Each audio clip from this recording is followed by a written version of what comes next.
करते हैं। आज हम निसर्गहार। सावन सर ने चारों चैप्टर्स पढ़ा दिए ना, जो आने वाले एग्जाम में। Power on. Bluetooth pairing. तो सबसे पहला चैप्टर तो डाइट है। Bluetooth connected. छोटो सा ही चैप्टर है और उसमें जो कुछ है वो सब आप लोग को ऑलरेडी पता पता ही होगा। तो इसमें फर्स्ट पैराग्राफ में जो सबने खोली हुई है ना निसर्गहार की, तो फर्स्ट पैराग्राफ में ये हुआ है कि हमारी हेल्थ के लिए, जो हम टीटीसी में या सब पता ही है कि हमारी हेल्थ के लिए तीन इंपॉर्टेंट फैक्टर्स होते हैं। एक तो आहार, विहार और निद्रा, जिसे हम विश्रांति भी बोलते हैं। तो डाइट यानी कि हमारा आहार, विहार यानी कि हमारी एक्टिविटी और निद्रा यानी कि हमारा रेस्ट। ठीक है। तो यहाँ पे एक श्लोक, श्लोक नहीं सॉरी, श्लोक तो नहीं बोलेंगे, पर एक वो दिया हुआ है ना कि एक स्वामी रामदास स्वामी जी का रामदास समर्थ स्वामी जी की एक पंक्ति लिखी हुई है। तो ये याद करने की जरूरत नहीं है। उधर भरन नहीं जानिए यज्ञ कर्मा। मतलब कि खाना सिर्फ पेट भरने के लिए नहीं, हमारा जो पेट है वो एक यज्ञ कुंड की तरह है समझ के, उसको नरिशमेंट देने के लिए खाना चाहिए। तो इसमें लाइन याद नहीं करनी है, कोई आने वाली नहीं है एग्जाम में। बस ये याद रखो, डाइट मतलब सिर्फ पेट नहीं भरना है, डाइट इज फॉर नरिशमेंट। ठीक है। बाकी देन और कुछ भी नहीं है यहाँ पे सेकंड थर्ड पैराग्राफ में। तो हमारा जो आयुर्वेद है उसने डाइट को लेके काफी कुछ बोला हुआ है, पर मॉडर्न जो मेडिसिन है, जो आयुर्वेद जो मेडिसिन है आयुर्वेद की, उसमें डाइट के बारे में काफी कुछ होता है। बट मॉडर्न मेडिसिन में सिर्फ उनको क्या है कि एलोपैथिक मेडिसिन में क्या होता है, बस ट्रीटमेंट, डिसीज का ट्रीटमेंट करना है। डॉक्टर के पास जाओगे, ज्यादा डाइट के बारे में नहीं बताएंगे। थोड़ा बहुत कुछ शुरू शुरू में बीपी डायबिटीज आएगा ना, वो दवाई चालू कर देंगे। बहुत कम डॉक्टर्स होते हैं कि डाइट में चेंज करो। ठीक है ना। तो डाइट जो है वो मॉडर्न मेडिसिन में काफी ज्यादा, मतलब इसमें लिखा है बहुत नेसेंट स्टेज में है, बहुत ज्यादा उस पर रिसर्च हुआ हुआ भी होगा, बट इतना मतलब ध्यान नहीं देते हैं अभी। तो एक इसमें एक बहुत इंपॉर्टेंट बात लिखी हुई है, nutrition and toxin formation are the two sides of the same coin. ठीक है। हम कुछ भी खाना खाते हैं, कुछ भी खाते हैं, उससे न्यूट्रिशन भी मिलेगा और खाने से टॉक्सिन भी जनरेट होगा। ठीक है। तो जैसे नेचुरोपैथी में भी हमने वो चीज पढ़ी हुई है कि अब जैसे हमने कुछ भी खाना खाया, अंदर ऑक्सीजन से वो खाने से एनर्जी मिलती है, तो उसके साथ टॉक्सिन क्या रिलीज होता है साथ में? Carbon dioxide. ठीक है। कार्बन डाइऑक्साइड हाय निकलेगा। अनुष्का जी। हेलो रंजीत जी। और क्या होता है कि ऑब्वियसली स्टूल भी होता ही है ना, जो खाना हम पचा नहीं पाते वो स्टूल के फॉर्म में टॉक्सिन्स निकलते हैं। देन हमारे यूरिन के फॉर्म में कुछ हमारे बॉडी में यूरिया बनती है, वो यूरिन के फॉर्म में निकलती है। तो जी जो भी अनुष्का। हम खाते हैं उससे हमें एनर्जी भी मिलती है और हमारी बॉडी में टॉक्सिन्स भी उसी से ही आते हैं। तो नेचुरोपैथी में हमने पढ़ा है ना कि कोई भी डिसीज क्या है, टॉक्सिन्स जब हद से ज्यादा बढ़ जाए तो डिसीज होती है। तो नरिशमेंट भी मिल रहा है खाने से, उसी खाने से टॉक्सिन्स भी मिल रहा है। पर टॉक्सिन्स ज्यादा हो जाए और नरिशमेंट कम हो जाए तो हमें डिसीज होती है। तो आयुर्वेद और नेचुरोपैथी में इस चीज को, इस एस्पेक्ट को बैलेंस करने पे बहुत ध्यान दिया हुआ है कि ये जो न्यूट्रिशन एंड टॉक्सिन फॉर्मेशन, इस एस्पेक्ट को बैलेंस करके हमें खाना खाना चाहिए। ठीक है। यहाँ पे इन्होंने अल्टीमेटली वही सब दिया हुआ है इसके नेक्स्ट पैराग्राफ में। कुछ भी हम खाना खाते हैं टॉक्सिन्स बनते हैं, तो बनते ही बनते हैं। और हमारे पास टॉक्सिन्स को रिलीज करने के लिए मशीनरी भी है। जैसे हमारे लिवर से बहुत सारे टॉक्सिन्स निकलते हैं, हमारे एनएस के थ्रू हमारा स्टूल निकलता है, हमारे किडनी के थ्रू यूरिया निकलती है, लंग्स के थ्रू हमारी कार्बन डाइऑक्साइड निकलती है, और हमारी स्किन के थ्रू स्वेट और अलग अलग टॉक्सिन्स निकलते हैं। तो हमारी बॉडी में टॉक्सिन्स निकालने के लिए कौन कौन से ऑर्गन्स हैं? Liver, lungs, kidney, skin. ठीक है, ये मेन है। स्टूल जो होता है वो तो एक तरीके से जो हम पचा नहीं पाए वो निकल जाता है। ठीक है। तो उसको टॉक्सिन की कैटेगरी में यहाँ पे नहीं माना है। तो अगेन यही लिखा है कि टॉक्सिन फॉर्मेशन जब ज्यादा बढ़ जाता है तो हमारी जो टॉक्सिन रिमूव करने वाले ऑर्गन्स हैं उन पे लोड बढ़ जाता है, और वो जिस रेट पे टॉक्सिन बन रहा है बॉडी में उस रेट पे निकाल नहीं पाते हैं। इसी वजह से हमें डिसीज होती है। ठीक है, तो नेचुरोपैथी को पंच महाभूतिक चिकित्सा भी बोलते हैं, और उसमें हम 5 एलिमेंट्स को भी यूज करते हैं अपनी बॉडी को डिटॉक्स करने के लिए। ये मैं 28 पेज पे आ गई। देन इन्होंने आयुर्वेद का एक वो दिया हुआ है, आयुर्वेद के हिसाब से हेल्थ की डेफिनेशन क्या है। तो आयुर्वेद के हिसाब से सम दोष, यानी कि तीनों दोषों का बैलेंस होना चाहिए। सम अग्निश्च, अग्नि हमारी जो डाइजेस्टिव फायर है या जो जठराग्नि है, वो नॉर्मल होनी चाहिए, ना तो बहुत ज्यादा ना तो बहुत कम, मंद भी नहीं होनी चाहिए, तीक्ष्ण भी नहीं होनी चाहिए। देन सम धातु, जो 7 धातु है वो भी बैलेंस में होनी चाहिए।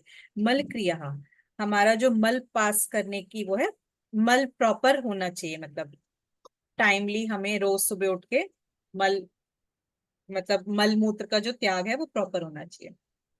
प्रसन्न आत्मेंद्रिय मनः स्वास्थ्य इति भिधीयते, तो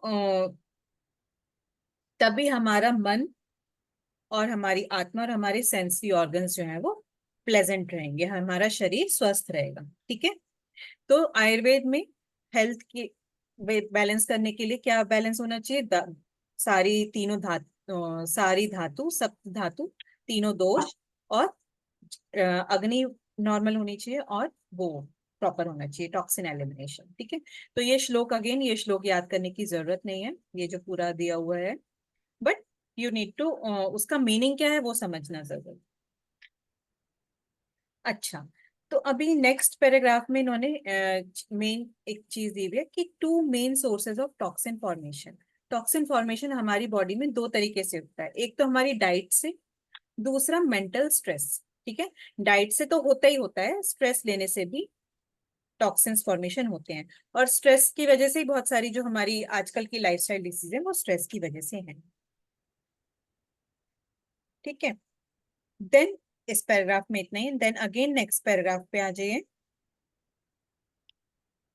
यहाँ पे एक पॉइंट दिया हुआ है, mainly 2 important factors that lead to the formation of toxin are inappropriate processing of diet and wrong combination of food items.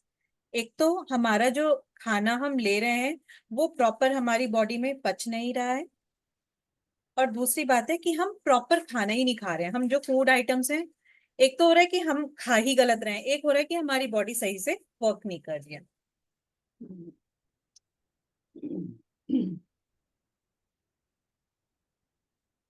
Then again इसके बाद वाले पैराग्राफ में भी कुछ ऐसा खास नहीं है।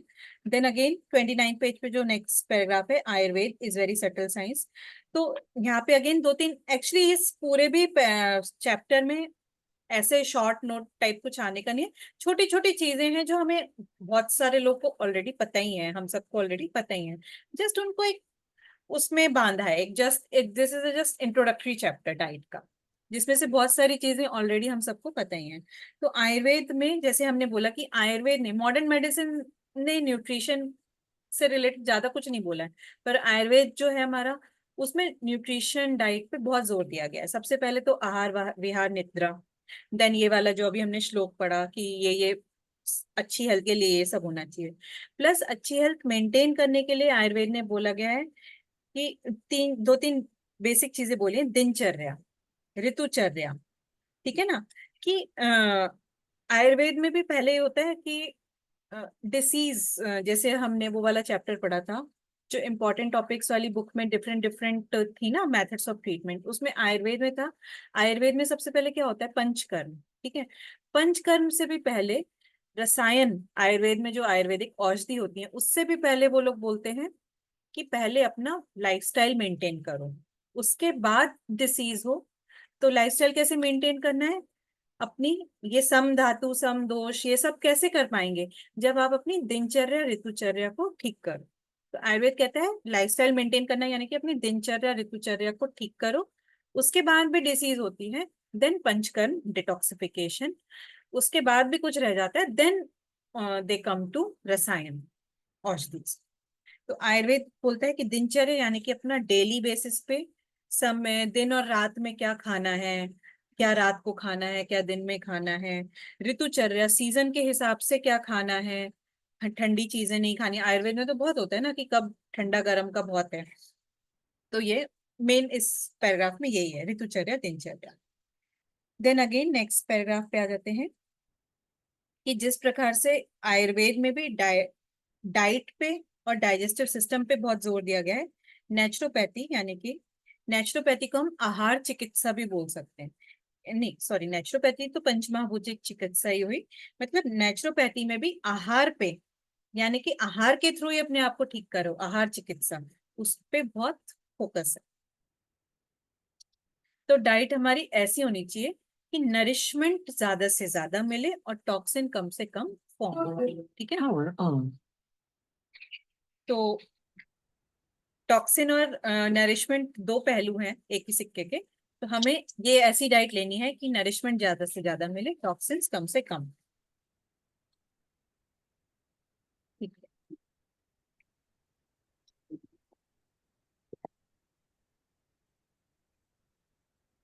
देन अब ये बुक आप पढ़ोगे तो ऐसा लगेगा सावन सर ही सामने बोल रहे हैं। अब इसमें सावन सर ने जैसे कि एक चीज लिखी हुई है Power on. कि Bluetooth paired. अगेन उसमें कुछ याद करने रखने जैसा नहीं है कि लोग सोच रहे हम तो नॉनवेज नहीं खाते, हम तो वेजिटेरियन ही खाना खाते हैं तो हमारा हेल्दी डाइट है। पर हम वेजिटेरियन में भी हम मेथी की भाजी इतनी थोड़ी सी खाएंगे और इतने सारे तेल में पकाएंगे कांदा वादा डाल के। तो वो कहते हैं कि फिर तुम्हारा वेजिटेरियन खाने का फायदा कुछ रहा नहीं अगर तुमने इतना सारा ऑयल डाल के यूज किया। तो ये जस्ट वो सावन सर का वो लिखा हुआ है उसमें।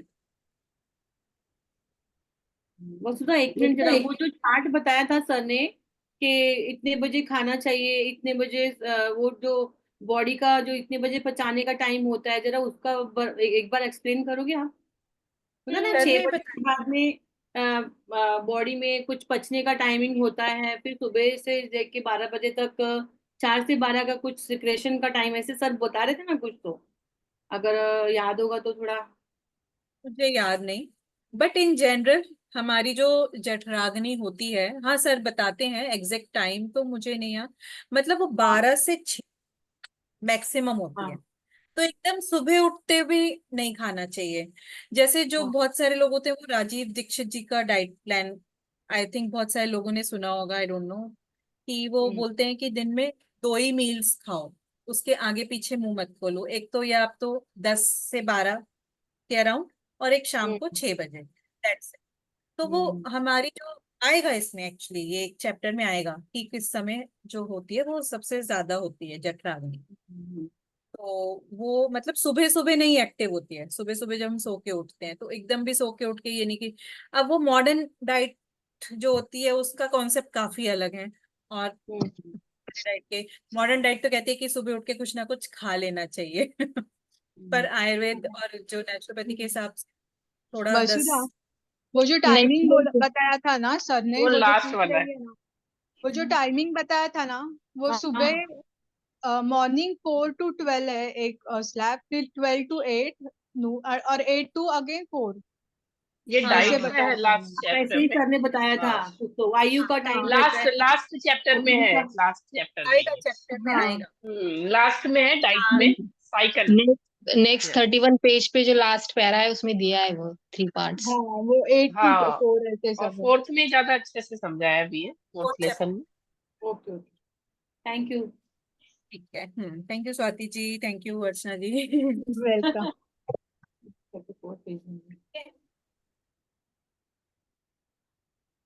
अच्छा अभी जो 30 पेज पे है कि हमारा जो प्रोटीन है, ठीक है, हम जब खाना खाते हैं तो कार्बोहाइड्रेट का डाइजेशन जो है हमारे मुंह में स्टार्ट हो जाता है हमारे सलाइवा से।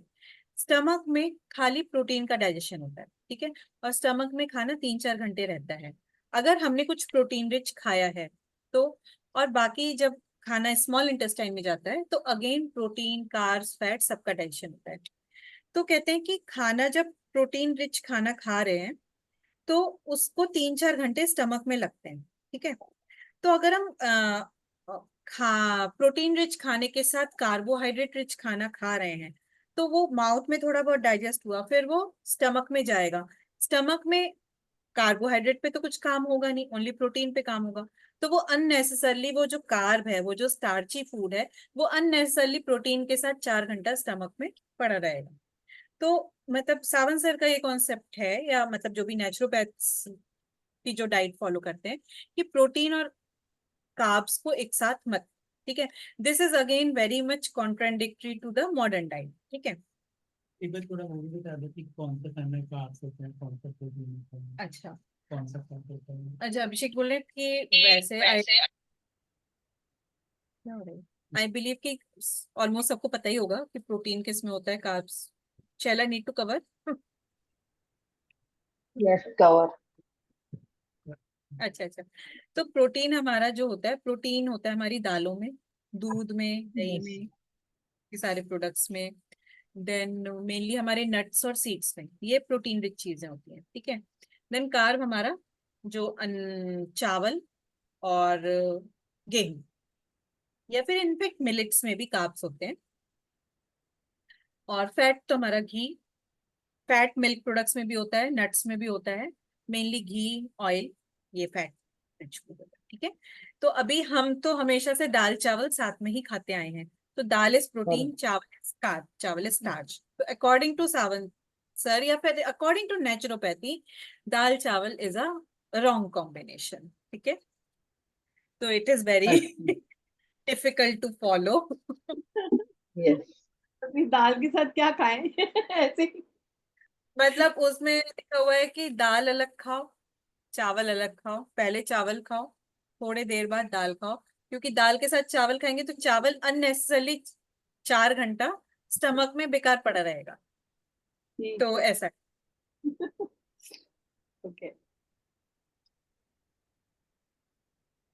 अच्छा, देन सेकंड उसमें लिखा हुआ है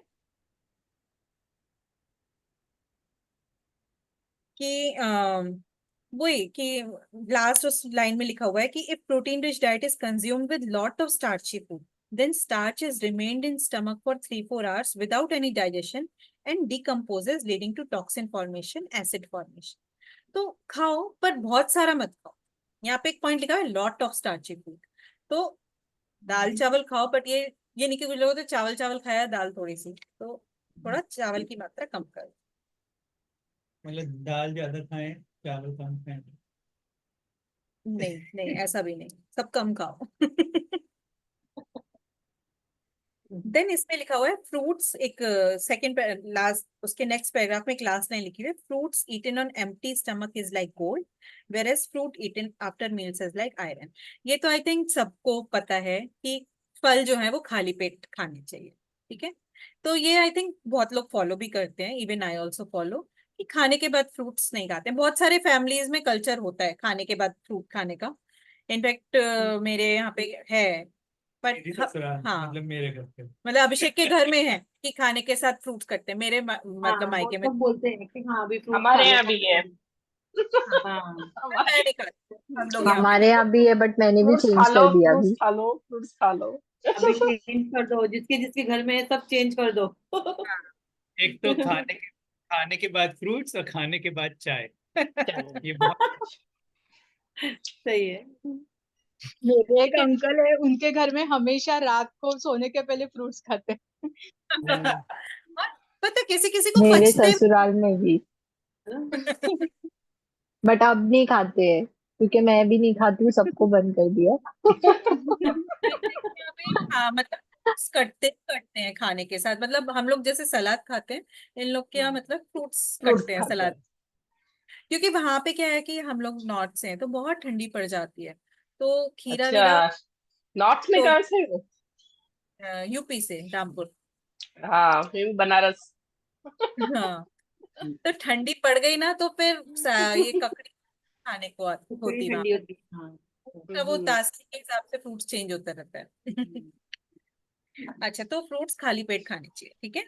आफ्टर मील्स फ्रूट, क्योंकि फ्रूट क्या है ना कि फ्रूट में कुछ पचाने जैसा कुछ है ही नहीं, ठीक है। फ्रूट्स मेनली विटामिन और मिनरल्स हैं। फ्रूट आप खाओगे, ऐसे कहते हैं ना, योग से पहले भी आधे घंटे पहले फ्रूट खा सकते हो, बट खाना कम से कम 3 घंटे का गैप होना चाहिए, क्योंकि फ्रूट क्या है, बनाना थोड़ा हैवी हो गया, बनाना और मैंगो, उसमें थोड़ा सा कार्ब्स होते हैं क्योंकि शुगर बहुत होती है उसमें, बट इन जनरल अपना संतरा है, बाकी जो भी फ्रूट्स होते हैं, वाटरमेलन, इनमें फाइबर और पानी ज्यादा होता है और विटामिन मिनरल्स होते हैं, उसको कुछ पचाने की जरूरत नहीं होती है, वो तो फिर नॉर्मल बॉडी में जाके सीधे लार्ज इंटेस्टाइन में जाके पचता है वो, ठीक है। तो इसलिए फ्रूट्स तुरंत तुरंत आधे घंटे में पच के खत्म हो जाएंगे। उसको हमने खाने के साथ खा लिया तो बेकार में अननेसेसरली वो 3-4 घंटा स्टमक में घूमते रहेंगे, इंटेस्टाइन में पूरे में, तो क्यों उनको घुमाने का इतना, ठीक है। तो ये अच्छा। अभी एक और चीज है कि डाइजेशन होना ही जरूरी। एक तो होता है हम जो भी खा रहे हैं, हम बहुत कुछ अच्छा खा रहे हैं, एक तो हमारे शरीर में पचना चाहिए, पचने के बाद वो एब्जॉर्ब भी होना चाहिए। हमने कहा ना कि जैसे हमने डाइजेस्टिव सिस्टम में पढ़ा था, पूरा जो डाइजेशन है वो स्मॉल इंटेस्टाइन में कंप्लीट हो जाता है, उसमें भी ड्यूोडेनम में, उसके बाद से एब्जॉर्प्शन शुरू होता है ब्लड में। तो वो एब्जॉर्प्शन भी प्रॉपर होना चाहिए। डाइजेशन अच्छा हो गया पर एब्जॉर्प्शन अच्छा नहीं है, अगेन हेल्थ अच्छी नहीं होगी। तो एब्जॉर्प्शन, तो ये सब कॉम्बिनेशन एब्जॉर्प्शन के हिसाब से भी है। डाइजेशन तो सब कर लिया, बट फिर अलग अलग सब मिक्स करके सबका मिक्सचर करके खाएंगे ना, तो वो जो न्यूट्रिएंट्स है वो अच्छे से ब्लड में एब्जॉर्ब भी नहीं होते। एब्जॉर्प्शन के लिए वर्ड लिया हुआ है एसिमिलेशन, तो एसिमिलेशन मतलब एब्जॉर्प्शन, तो वो भी हमें दिमाग में रखना चाहिए। देन 30 पेज पे जो नेक्स्ट पैराग्राफ है कि faster the digestion of one time diet laser will be toxin formation. तो ये चीज दिमाग में रख लो कि एक बार का खाना जितनी जल्दी पच जाएगा उतने ही कम टॉक्सिन फॉर्मेशन होंगे। और एक बार का खाना कितनी जल्दी पचेगा उसके लिए क्या जरूरी है, हम खिचड़ी ना बनाएं खाने की, मतलब दाल चावल की खिचड़ी बनाओ, बट ये नहीं कि ये सब कुछ एक साथ खा लिया, तो वो ज्यादा टाइम लगेगा पचने में और ज्यादा टॉक्सिन उतनी देर में फॉर्मेशन हो। आजकल इंस्टाग्राम पे बहुत सारे वीडियोस आते हैं तरह तरह के शेक बनाने का, दुनिया भर के आइटम मिला देते हैं। तो मतलब मैं तो मानता हूँ एक बार में एक फ्रूट खाओ। और खिचड़ी भी बोलते हैं हेल्दी खिचड़ी, प्रोटीन वाली खिचड़ी, ये सब्जियां डाल दो, वो सब्जियां सब, मतलब बहुत सारी वेजिस डाल के बनाते हैं, तो ऐसे भी ठीक है कि नहीं ठीक है? मतलब दैट इज जैसे ओके, गाजर मटर गोभी सब डाल देते हैं, वो भी ठीक है ना कि नहीं? वो दैट इज ओके, ठीक है। हाँ? बट क्या होता है कि हम चाहते हैं कि चलो उसी में ही, चलो दही भी खा लिया, फ्रूट्स भी खा लिया, सब कुछ। हम्म। मतलब एक्चुअली खिचड़ी बना के खाओ, पेट के अंदर खिचड़ी मत बनाओ। आई थिंक ये मकसद है इसका, ये हाँ। कहना कि अलग अलग अलग खा रहे हो पेट में खिचड़ी बनाने की, खिचड़ी बाहर बना के खाओ, मतलब दाल चावल की। ये ऐसा मुझे एक्चुअली मतलब समझा।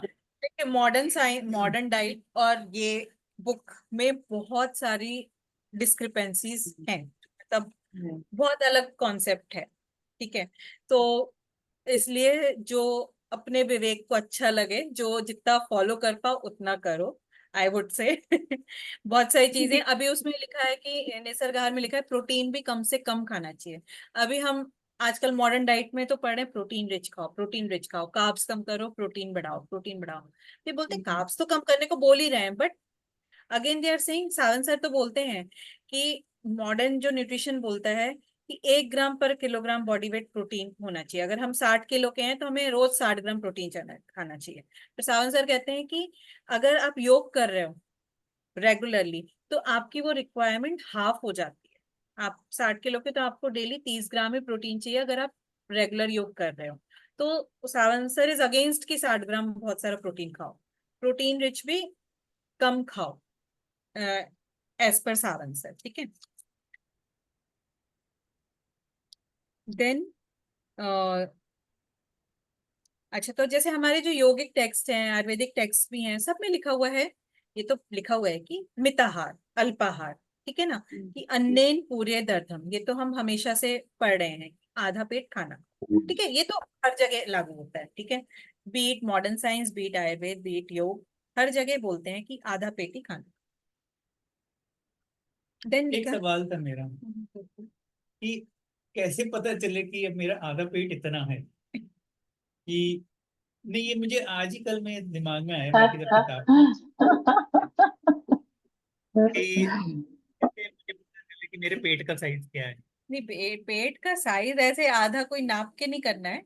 हमें लगता है कि अरे पेट भरा नहीं, ठीक है, हमने खा लिया और लग रहा है पेट भरा नहीं, तो उस पॉइंट पे छोड़ दो। हम सोचते हैं अपने मन को मारना है, अ- तब पता अभी चलेगा यस फिर। यस यस अभिषेक अभिषेक, एक बात बोलना चाहूंगी। मैंने एक रील में सुना था, हमारा आधा पेट भर गया कैसे पता चलता है, मतलब खाना खाने के टाइम पे एक टाइम पे हमें ना ऐसे डकार आती है ऐसे, तो वो समझ लेना पेट चाहिए कि हमारा आधा पेट भर गया, और तभी हमें खाना स्टॉप कर देना चाहिए।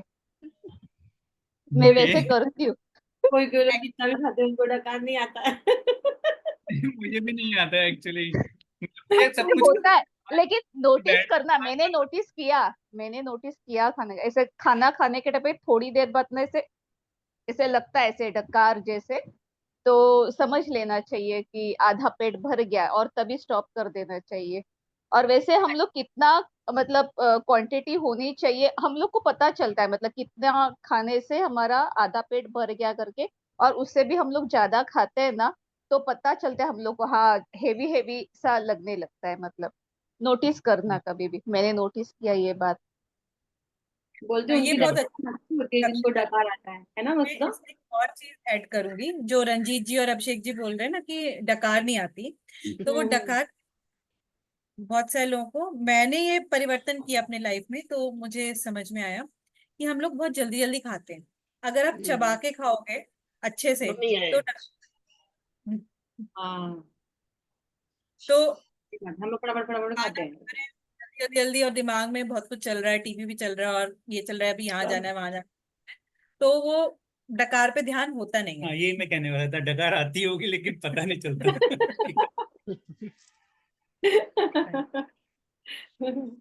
अभी ध्यान देना फिर, आज हाँ, डिनर करोगे तभी। श्योर। ये अच्छा पॉइंट मैंने भी नोटिस किया है दक्षता जी की, हाँ डकार आना मतलब बेस्ट है। दो अच्छा, तो टॉक्सिन्स जो भी होते हैं, वो सारे टॉक्सिन्स अगर आप देखेंगे तो सारे टॉक्सिन्स जो होते हैं एसिडिक इन नेचर होते हैं। हमारा जो यूरिन है, जो यूरिया बनता है, uric acid, that is acid. Carbon dioxide से कार्बोनिक एसिड बनता है, दैट इज ऑल्सो एसिड। तो सारे जो एसिड्स टॉक्सिन्स हैं that are acidic in nature, ठीक है। तो हमारा बॉडी का जो रेशियो है एसिडिटी और एल्कलिनिटी का, मतलब सॉरी एल्कलिनिटी वर्सेस एसिडिटी का, वो 80:20 होता है, ठीक है। अब वो रेशियो कहाँ से आए मतलब मुझे नहीं पता, तो पर हमें वो रेशियो मेन बस ये है कि एसिड फॉर्मेशन कम होना चाहिए, एसिड यानी कि टॉक्सिन फॉर्मेशन, ठीक है। तो वो रेशियो हमारा सही रहेगा। तो आइडियल रेशियो है 80/20, मतलब 80 एल्कलाइन 20 एसिडिक, और अभी वो रेशियो उल्टा हो गया है, 20/80 होता जा रहा है। हमारी बॉडी की एल्कलिनिटी कम हो रही है, एसिडिटी बढ़ रही है। तो हमें अपनी खान पान ऐसा रखना चाहिए कि जिससे एसिड फॉर्मेशन। एसिड फॉर्मेशन कम हो। अच्छा, यहाँ पे एक लास्ट लाइन लिखी है, from these acids only the name Aamvat is derived in Ayurveda for arthritis, ठीक है। तो एसिड यानी कि बोलते हैं ना आम, मराठी में गोबर, शायद आम कहते हैं। मराठी में आम बोलते हैं ऐसे, आई डोंट। ललिता जी बताएंगी कि आप, हाँ मतलब बोलो ना। मराठी में अम्ल तो आम कहते हैं क्या? अम्ल तो कहते हैं, अम्ल। आम, आम्ल, आम्ल, आम, आम मैंगो वो अलग है, आम्बा। अच्छा ये आम, आमवात ये अलग है, आम्ल। अच्छा। बराबर। हाँ एसिडिक, मतलब हाँ। अम्लीय मतलब एसिडिक है ना। Yes, acidic. हाँ, तो वो अम्लीय से ही ये जो हम वो आर्थराइटिस भी अगेन एसिड फॉर्मेशन ही होता है, एसिड बढ़ गया है बॉडी में, तो इसलिए आयुर्वेद में आर्थराइटिस को आम वात बोलते हैं, मतलब एसिड से वात दोष हुआ, ठीक है, तो अम्ल वात। यहाँ पे एसिड मतलब टॉक्सिन के लिए बोला गया ना, वर्ड एसिड। एसिड मतलब टॉक्सिन, और सारे टॉक्सिन एसिडिक ही होते हैं।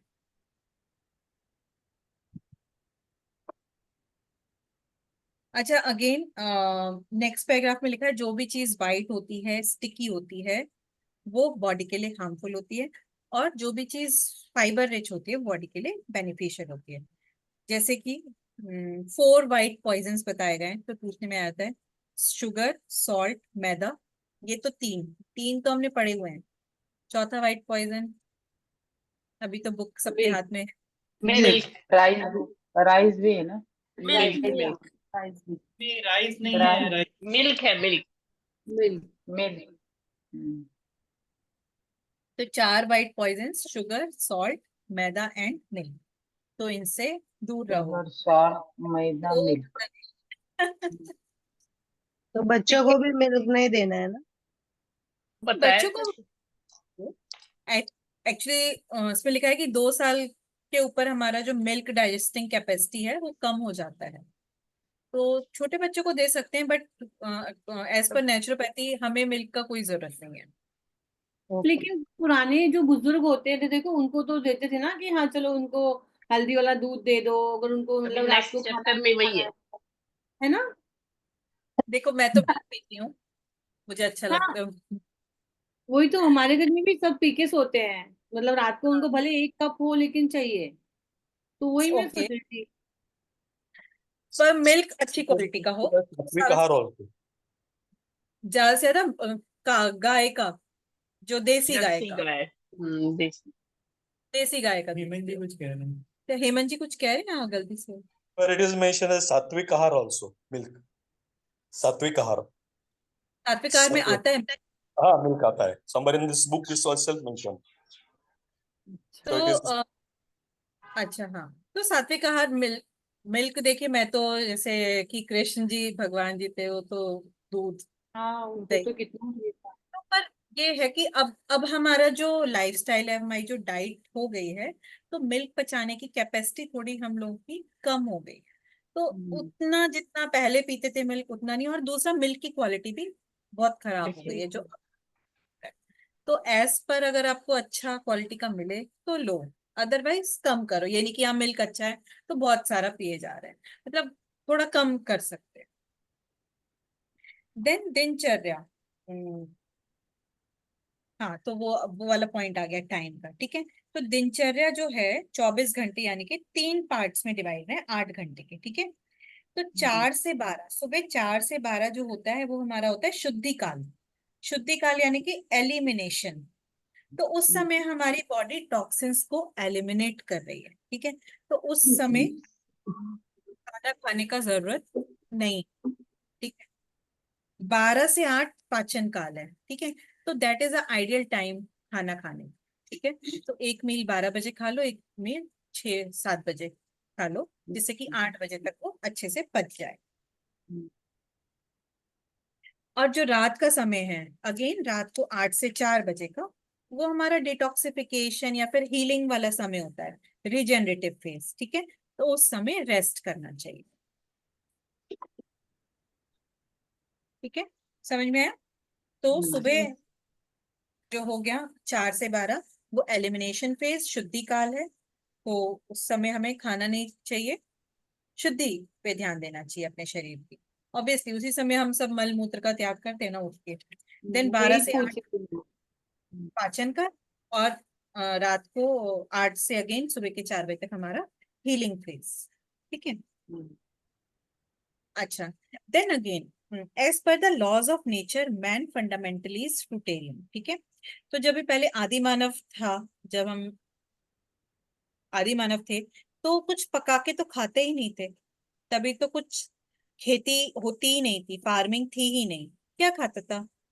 कंद मूल, यही सब पेड़ से तोड़ के खाया, रॉ रॉ फूड।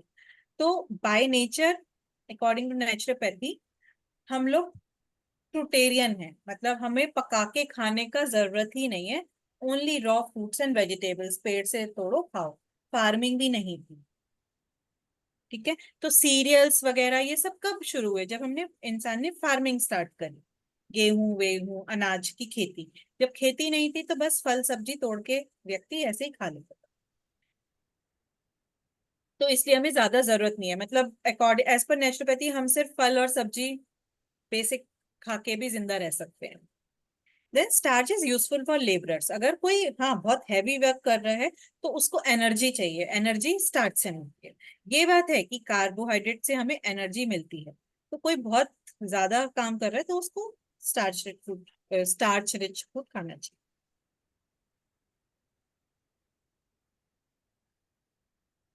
अच्छा, अभी कह रहे हैं कि स्टार्च हमें कार्ब स्टार्च, अच्छा स्टार्च और कार्बोहाइड्रेट से कंफ्यूज मत हो ना। Carb starch is a form of carbohydrate only. ठीक है, अभी बोल रहे हैं कि स्टार्च हमें मे बी नहीं भी चाहिए, बट हमारे शरीर के लिए ऑयल नेसेसरी है।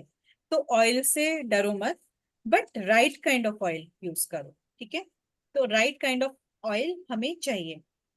तो वनस्पति घी, चीज, जो हम तड़के में ऑयल यूज करते हैं वो सब नहीं। ठीक है, तड़का मारने की तो जरूरत है ही। ठीक है, आजकल ऐसे बर्तन भी आते हैं, आजकल ऐसी कुकिंग टेक्नोलॉजीज आ रही हैं कि बिना तड़के के आप खाना पकाओ। ठीक है, तो तड़का मारने की जरूरत नहीं है। चीज वगैरह, ये जो डालडा वगैरह रिफाइंड है, ये यूज करते रहो। हाँ, देसी घी, देसी काऊ का घी, वो बहुत अच्छा है। तो जो नट्स में भी ऑयल होता है, तो सावन सर वो अपनी वो नट्स वाली चटनी, तो वो हमेशा वो वाइवेन में कुछ भी खाना मिलता है सात्विक भोजन, तो उसके साथ वो मिलती है। अभी अब तक आप लोग को नहीं मिली होगी, तो कुछ ना कुछ इवेंट में मिलेगी। तो वो नट्स वाली चटनी, जो जिसमें फ्लैक्स सीड वगैरह से बनती है। ठीक है, तो वो देसी गाय का घी और नट्स से जो हमें ऑयल मिलता है, वो एसेंशियल फैट है, वो हमें चाहिए, तो वो खाना चाहिए। ठीक है, तो ये डाइट के चैप्टर में इतना था। अच्छा, एक सवाल जो सबके मन में होगा, ये चैप्टर तो खत्म हो गया, इसमें सवाल कैसे आएंगे? हाँ, मतलब पढ़ने के हिसाब से, याद करने के क्या करना है इसमें? देखो इस चैप्टर में कुछ भी देख, अगर आप सोचो रटने जैसा तो कुछ था नहीं। एवरीथिंग वाज लाइक समझने जैसी। तो इसमें सवाल भी ऐसे कोई शॉर्ट नोट टाइप का नहीं आएगा। ऐसे आ जाएंगे कि तीन हेल्थ के तीन पैर वो बताओ, आहार, विहार और निद्रा। निद्रा। आयुर्वेद दिनचर्या ऋतुचर्या पे बिलीव करता है। मतलब दिनचर्या ऋतुचर्या सही करो। ट्रू फॉल्स आ सकते हैं। Nutrition and toxin formation are one side of the same coin, ये ट्रू फॉल्स में आ सकता है। Correct, find the most appropriate statement, उसमें ये ऐसे स्टेटमेंट्स आ सकते हैं। या फिर स्ट्रेस, टॉक्सिन फॉर्मेशन कैसे होता है हमारी बॉडी में, एक तो डाइट से और स्ट्रेस से। दूसरा ये आ सकता है, all toxins are alkaline in nature, true या false? False. False, all toxins are acidic in nature. हमारी बॉडी में ऑलरेडी टॉक्सिन निकालने का मशीनरी है, तो क्या क्या है, liver, kidneys, lungs and Skin. Skin. Then इस पे क्वेश्चन आ सकता है, ये जो अपना ये दिनचर्या है जो 3 भाग में डिवाइड किए, उस पे आ सकता है 2 मार्क्स का क्वेश्चन, ऐसे कि वो लिखिए, काल लिखिए, कौन सा काल कौन सा होता है। ठीक है, तो दूसरे पे पढ़े। तो अभी तक हम diet, then science of diet. तो अभी हमने बेसिक डाइट के बारे में पढ़ा। अच्छा, साइंस ऑफ डाइट काफी बड़ा चैप्टर है ये। इसमें पूरा बहुत सारा बड़ा है। जो आपने शायद टीटीसी में पढ़ा था, सारे न्यूट्रिएंट्स वाला चैप्टर, हम्म। कार्बोहाइड्रेट्स, फैट्स, विटामिन, मिनरल, सबके बारे में पढ़ा था ना, एक चैप्टर था, वही है हाँ। इसमें। ठीक है? तो साइंस ऑफ डाइट, डाइट की साइंस को क्या बोलते हैं? ठीक है, न्यूट्रिशन साइंस। तो डाइट में क्या क्या होना चाहिए, कंस्टिट्यूएंट्स ऑफ डाइट। ठीक है, अगर हम नॉर्मल पढ़ते हैं तो हम कार्बोहाइड्रेट्स, फैट्स, प्रोटीन्स, ये 3 हमारे मैक्रोन्यूट्रिएंट्स होते हैं। ठीक है, मैक्रो मतलब जो हमें ज्यादा क्वांटिटी में खाने चाहिए, कार्बोहाइड्रेट, फैट। देन आते हैं माइक्रोन्यूट्रिएंट्स, जो आते हैं हमारे विटामिन, मिनरल्स। ठीक है, अभी इन्होंने सबसे पहला न्यूट्रिएंट क्या लिखा है? फाइबर।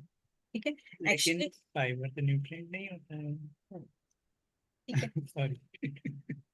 तो एक्चुअली फाइबर भी एक तरीके से कार्बोहाइड्रेट ही का ही पार्ट है, बट वो फाइबर क्या है, हमारी बॉडी में डाइजेस्ट नहीं होता है। ठीक है, फाइबर से हमें कुछ न्यूट्रिशन नहीं मिलता है, बट फिर भी वो पहले नंबर पे डाला हुआ है यहाँ पे। ठीक है, तो पहले नंबर मतलब अगर कॉन्स्टिट्यूएंट्स ऑफ डाइट पे शॉर्ट नोट आए और आप नंबरिंग चेंज कर दो, फाइबर को पहले नंबर पे ही लिखना। ठीक है, ये नहीं कि जब जो याद आ जाएगा वो लिख देंगे, फाइबर सबसे मोस्ट इंपॉर्टेंट है। ठीक है, तो इसमें लिखा भी है, from the view point of natural living we will discuss the fibre first. It is a common practice to discuss starch, protein, fat, vitamin, minerals, है ना। और बच जाता है तो हम बोल देते हैं चलो फाइबर भी, कुछ दिमाग में आ गया, बट यहाँ पे हम फाइबर से स्टार्ट करेंगे। ठीक है, लिखा हुआ है, fibres don't have any nutritional value and are not digestible.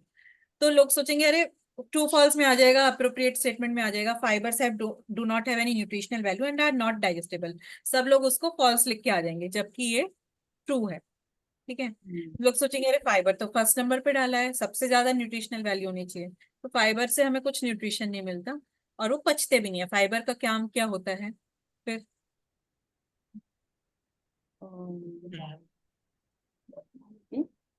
Motion को अच्छा मोशन वेस्ट, अच्छा कॉन्स्टिपेशन वेस्ट अपने वेस्ट कंस्टिपेशन भी मटेरियल को बॉडी से बाहर निकालना, कॉन्स्टिपेशन निकालने नहीं में होता। मदद करना। तो फाइबर का सबसे काम है, जो डाइट के साथ टॉक्सिन मिलता है ना, नरिशमेंट के साथ, तो फाइबर वो टॉक्सिन का फॉर्मेशन कम करके, टॉक्सिन जो जो हम खा रहे हैं उससे हमें नरिशमेंट भी मिल रहा है, उससे हमें टॉक्सिन्स भी मिल रहे हैं। तो फाइबर क्या हो, फाइबर खाने से क्या होगा, फाइबर रिच डाइट खाने से टॉक्सिन फॉर्मेशन कम से कम होगा, और अगर हुआ भी है तो निकल जाएगा बॉडी से। ठीक है, आगे डिटेल में, बहुत डिटेल में आएगा फाइबर क्या क्या करता है। ठीक है, तो फाइबर हमें किससे मिलता है? फ्रूट से, वेजिटेबल से, सीरियल से भी मिलता है, अगर हम छिलके वाली दाल खाएं, मिलेट्स खाएं लीफी तो उससे भी। वेजिटेबल, लीफी ठीक है, वेजिटेबल। वेजिटेबल्स, तो फाइबर मतलब रफेज, यानी कि जो भी चीज पचे ना, जैसे धनिया है, ठीक है ना, हमारी बॉडी में कुछ पचता नहीं है वो, उसमें मतलब विटामिन मिनरल्स मिलते हैं पर फाइबर होता है उसमें। तो छिक्कल वाली दाल का जो छिक्कल है, पहले रेड राइस पहले उसके साथ खाते थे, हंस के साथ, अभी तो हम पॉलिश्ड राइस खाते हैं, तो रेड राइस में होता है, मिलेट्स में होता है। ठीक है, तो फाइबर्स मोस्टली क्या होते हैं, स्टार्च का ही एक प्रकार है। ठीक है, तो ये लिखा हुआ है, स्टार्च मतलब कार्बोहाइड्रेट्स। हाँ, fibres are chemically classified mainly as cellulose. ठीक है, तो ये सेलुलोज वर्ड आप याद रखोगे, जो सारी लीफी वेजिटेबल्स होती हैं, एक्चुअली हमारी बॉडी में स्टार्च पचता है। ठीक है, पर प्लांट्स में वो जो स्टार्च है वो सेलुलोज की फॉर्म में स्टोर होता है। ठीक है, तो जब भी हम कोई प्लांट वाला फूड खाते हैं, तो मेनली हमें जो लीफी वेजिटेबल्स होती हैं उनमें हमें सेलुलोज के फॉर्म में फाइबर मिलता है। तो सेलुलोज, हमारी बॉडी में सेलुलोज पचाने का कोई तरीका नहीं है। ठीक है, तो लिखा भी है दीज आर इनडाइजेस्टेबल कार्बोहाइड्रेट्स। तो मेनली आप पेक्टिन म्यूसिन रहने दो, उस खाली सेलुलोज भी याद करेंगे तो चलेगा। तो fibres are mainly cellulose and these are indigestible carbohydrates. ठीक है, ये बात याद है। अभी फाइबर के क्या क्या काम है, तो इस पे शॉर्ट नोट बहुत आ जाता है कि फाइबर के role of fibre in body, मतलब अलग अलग तरीके से क्वेश्चन पूछ लेते हैं फाइबर पे। तो फाइबर एक तो वाटर होल्ड करता है। ठीक है, due to this property stools do not dry up और हार्डन इन द बाउल्स। ठीक है, जैसे कई बार होता है कि स्टूल हमें बना है बॉडी में बट पास आउट क्यों नहीं हो पा रहा है, क्योंकि हार्ड हो गया है। तो फाइबर क्या होता है, फाइबर स्टूल में वाटर को होल्ड करके रखता है। ठीक है, तो एक ये है। Then fibres help in keeping stools rough instead of sticky. तो फाइबर से जो स्टूल है वो रफ रहता है, चिपकता नहीं है आंतों में। ठीक है, fibre keep the muscles of intestine stimulated. Fibre, ये तीनों पॉइंट स्टूल रिलेटेड हुए, इंटेस्टाइन की, जहां से स्टूल पास होना है वहां की मसल्स को एक्टिव करता है, जिससे कि वो रिलैक्स ना हो, वो कॉन्ट्रैक्ट रिलैक्स कॉन्ट्रैक्शन हो उनका, स्टूल को पास कर दें। ठीक है,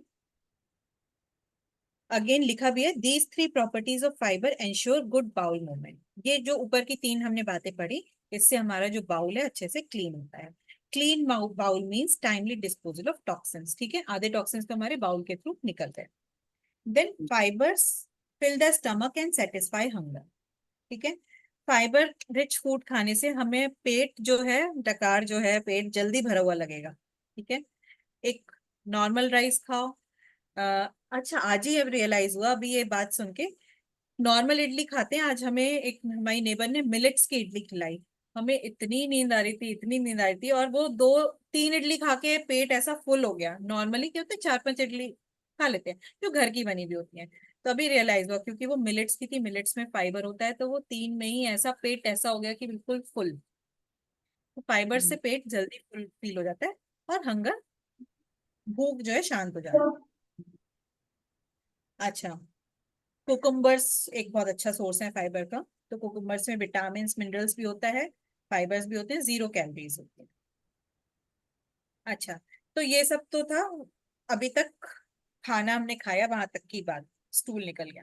देन फाइबर बॉडी में रहता भी है, ब्लड में।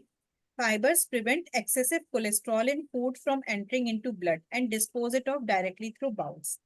In the similar manner, free radicals too are disposed of. ये फ्री रेडिकल वाला पॉइंट रहने दीजिए। जो अगर हम बहुत ज्यादा ऑयली खाना खा रहे हैं तो उसके साथ फाइबर रिच भी खा रहे हैं, ठीक है, तो फाइबर क्या होता है, वो ऑयल को शरीर में एब्जॉर्ब नहीं होने देता है। ऑयल यानी कि कोलेस्ट्रॉल, कोलेस्ट्रॉल भी एक तरीके से फैट ही हो गया, ठीक है ना। तो ज्यादा कोलेस्ट्रॉल को वो एब्जॉर्ब ही नहीं होने देगा इंटेस्टाइन से, ठीक है, और वो कोलेस्ट्रॉल डायरेक्ट बाउल के थ्रू निकल जाएगा, ठीक है। तो अगर बहुत ऑयली चीज खाई उसके साथ फाइबर रिच कुछ खा लो तो क्या होगा, समोसा खाया तो कुछ उससे पहले सलाद खा लो तो वो उसका असर ज्यादा नहीं होगा। इसलिए वो समोसा लोग खाना समोसे के साथ चटनी ज्यादा देते हैं। समोसे के साथ चटनी इसलिए देते हैं। इसलिए फूड का कॉम्बिनेशन होना चाहिए। समोसा खाओ तो चटनी खाओ, चटनी चटनी धनिए तो की, सॉस धनिया नहीं, की। धनिए की चटनी, धनिए की चटनी में फाइबर होगा। हाँ। Then fibers prepare an entangled mass in intestinal cavity which prevents absorption of sugar, ठीक है। अगेन फाइबर क्या है, एक धनिए का गुच्छा ऐसा समझ लो ना। अब धनिए के गुच्छे में क्या है, सब फंस गया, ठीक है, ऐसा समझ लो। उसमें कोलेस्ट्रॉल भी फंस गया, उसमें शुगर भी फंस गई, तो एक्स्ट्रा शुगर एक्स्ट्रा कोलेस्ट्रॉल को उसने अपने अंदर फंसा लिया और फिर वो ब्लड में एब्जॉर्ब होने से बचाएगा, ठीक है। तो it helps excessive cholesterol also to prevent to go into the blood and excess sugar. मतलब एक एक समोसे के साथ एक गिलास चटनी धनिए की। मतलब अब हम समोसा खा सकते हैं। बिल्कुल। और वड़ा पाव का भी कुछ बता दो, वड़ा पाव। चटनी हर ये हर आइटम भुना के खाओ, पाव मत खाना।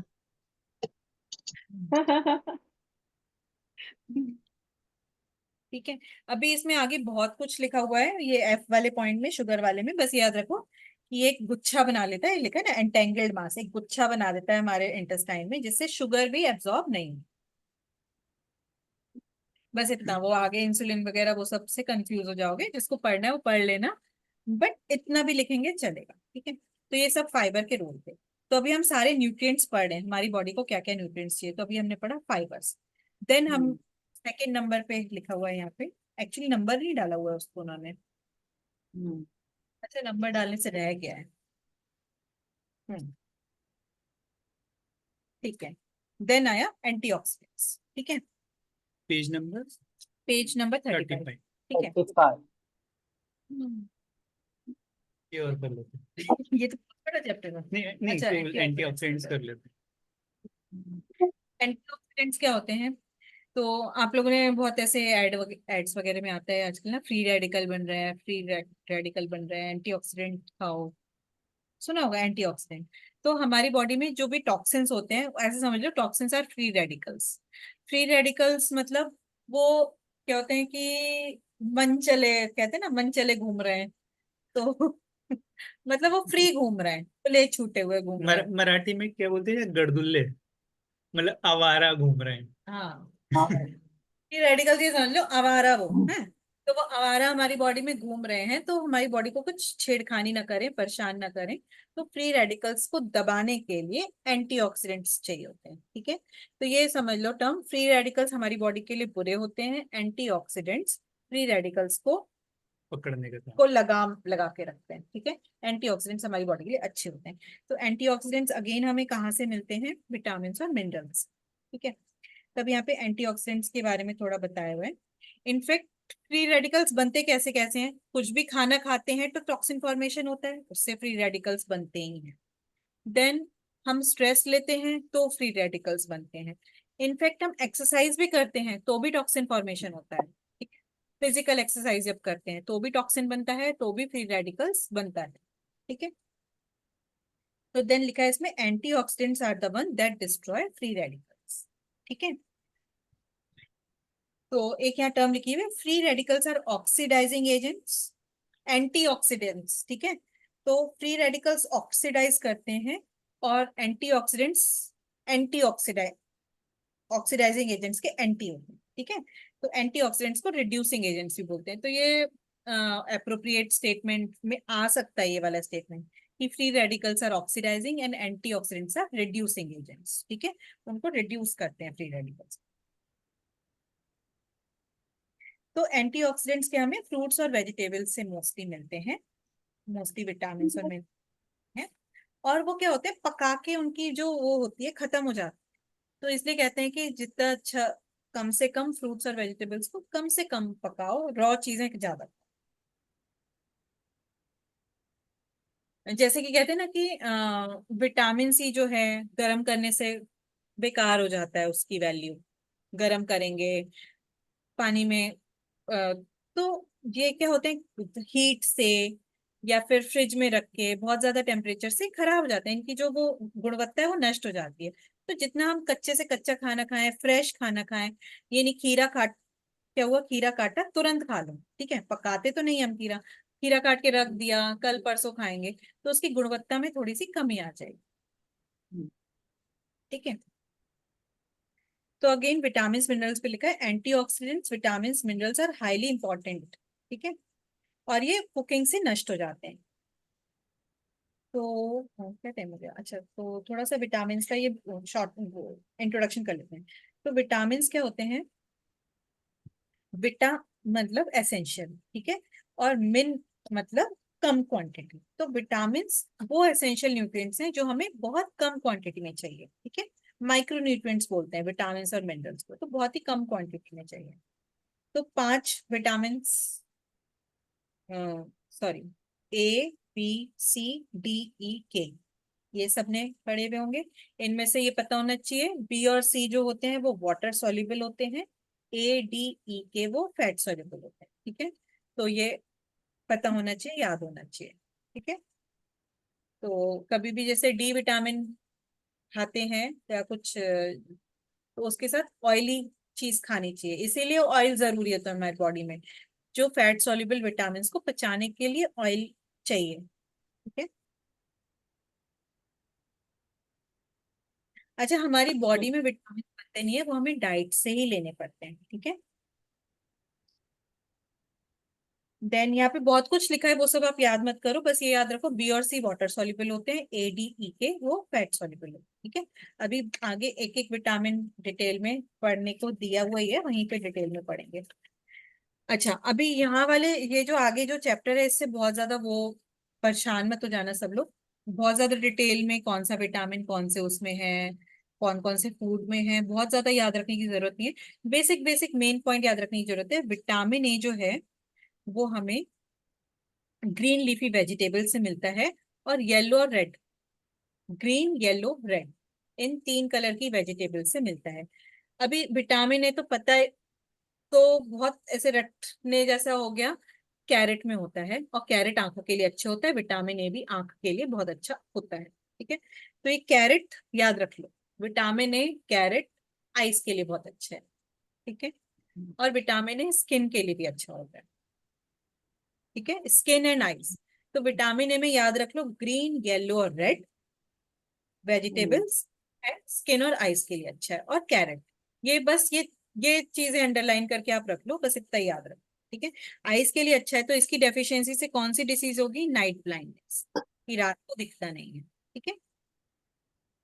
अब कोई भी विटामिन है गर्मी से खत्म होता ही है, तो सनलाइट से डिस्ट्रॉय हो जाता है, तो इसमें ऐसा कोई याद रखने जैसी चीज नहीं है, ठीक है। तो विटामिन ए में बस इतना याद रखो जो मैंने बताया। देन विटामिन बी, अब विटामिन बी को आप हमेशा पढ़ा होगा बी कॉम्प्लेक्स, बी कॉम्प्लेक्स, तो विटामिन बी अकेला एक विटामिन नहीं होता है, बहुत सारे विटामिन का मिलके विटामिन बी कॉम्प्लेक्स होते हैं। और वो सारे विटामिन क्या हैं कि वो केमिकली एक जैसे नहीं है, उनका काम एक जैसा है। तो ये भी क्वेश्चन आ जाता है कि सारे बी विटामिन एक ही, उनका केमिकल स्ट्रक्चर एक ही है, केमिकल स्ट्रक्चर एक नहीं है, उनका सबका फंक्शन एक जैसा है, इसलिए उन्हें एक ग्रुप में रखा हुआ है, ठीक है। और मोस्टली एक ही तरीके फूड से मिलते हैं, एक तो एक जैसा काम करते हैं, और एक ही तरीके का फूड खाने से सारे बी कॉम्प्लेक्स विटामिन हमें मिल जाते हैं, ठीक है। तो बी कॉम्प्लेक्स यानी बी एक विटामिन नहीं, बहुत सारे, जैसे लिखा है ना B1 B2 B3 B5 B6 B7 B9 B12, ठीक है, याद रखिए। एक और चीज लिखी हुई है, the symbiotic bacteria present in colon produce vitamin be on large scale and this is precisely a great support. हमारे इंटेस्टाइन में, हमारे कोलन में कुछ बैक्टीरिया होते हैं, जो हमने डाइजेस्टिव सिस्टम में भी पढ़ा था, वो बहुत सारा बी विटामिन, कोई कोई बी विटामिन बनाते हैं। ठीक है, तो हमारी बॉडी में गुड बैक्टीरिया होना भी जरूरी है। और गुड बैक्टीरिया के लिए भी खाना अच्छा होना जरूरी है। फाइबर, हम तो फाइबर नहीं बचा पाते, पर वो जो कोलन के अंदर गुड बैक्टीरिया होते हैं वो फाइबर खा के जीते हैं, तो उनके लिए भी फाइबर चाहिए हमें। एक्चुअली फाइबर के फंक्शन में ये वाला रोल भी आप डाल सकते हो कि गुड बैक्टीरिया को हेल्प करता है जीने में। तो अभी बी विटामिन याद रख लो। बी विटामिन एक तो हमारे एनर्जी के लिए बहुत जरूरी है। हम कुछ भी, कितना भी कार्ब खा ले, कितना भी कुछ खा ले, अगर हमें बी विटामिन की कमी है तो उस खाने से हमें एनर्जी मिलेगी नहीं। ठीक है, तो बी विना, देखो इसमें लिखा है this vitamin is major role in digestion, health of skin, muscle tone, functioning of nerves. तो इसमें आप बाकी सब रहने तो डाइजेशन, एनर्जी और फंक्शनिंग ऑफ नर्व्स, ये 3-4 पॉइंट्स लिख लो। ठीक है, तो कुछ भी खाना हम खा रहे हैं, अगर बी विटामिन नहीं है तो वो खाना पचेगा नहीं, उससे हमें एनर्जी नहीं मिलेगी। तो डाइजेशन और नर्व्स। कभी भी आप बोलो B12 का जो कमी है, आजकल बहुत सारे लोगों को होता है, सबको होता है, मुझे भी 1-2 बार हुआ है, तो मैं भी उसका कभी कभी सप्लीमेंट लेती हूँ। तो बी विटामिन B12 का जो कमी से आपका जो नर्व्स है, हाथ पैरों में झंझनाहट होती है, तो नर्व सही से काम नहीं करते। तो बी विटामिन की कमी से एनीमिया होता है, नर्व्स के डिसऑर्डर्स होते हैं, नर्व्स और मसल्स हमारी सही से काम नहीं करेंगे। अच्छा, इसमें लिखा है कोई कोई कहता है कि कैंसर भी क्या है, विटामिन B14 की डेफिशिएंसी से कैंसर होते हैं बहुत सारे। अच्छा, बी विटामिन, हाँ, बी विटामिन हमें कहाँ से मिलता है? व्हीट जर्म से, जो गेहूं से हमें मिलता है, राइस ब्रान से मिलता है। तो बी बी विटामिन हमें चाहिए भी बहुत ज्यादा होता है, पर हमें नॉर्मल हमारे खाने से मिल ही जाता है और हमारे बैक्टीरिया बनाते हैं। बट B12 जो है स्पेशली, वो हमें वेजिटेरियंस को बहुत कम मिलता है, तो वेजिटेरियंस को ध्यान देना पड़ता है बी विटामिन के लिए। वो स्प्राउट्स में बहुत अच्छा रहता है B12। ठीक है, तो अभी इतना ही करते हैं आई थिंक। विटामिन बाकी सी से जो है कल करेंगे। ओके। ठीक है ना? कल मतलब नेक्स्ट, जब भी नेक्स्ट क्लास ओके, हाँ, कल नहीं, मंडे को। Monday Monday. जी। चलो, सब लोग पढ़ाई करते हैं, चलो। नोट्स बना, अगले महीने 7 तारीख को। अभिषेक डरा रहा है। अरे मैंने खुद पढ़ाई शुरू नहीं करी है अभी तक, यहीं बैठ के जो पढ़ता हूँ। आपने तो घर में टीचर है, आपका तो हो जाएगा फटाफट। हाँ। यार टीचर है, लेकिन मेरे भी आप पे एग्जाम तो नहीं दे सकती। हाँ, वो तो है। चलिए। चलो, okay, bye bye, thank you Vasudha ji. Thank you. Thank you Vasudha ji. Bye. Thank you so much Vasudha ji. Most thank welcome. You so much Vasudha ji. और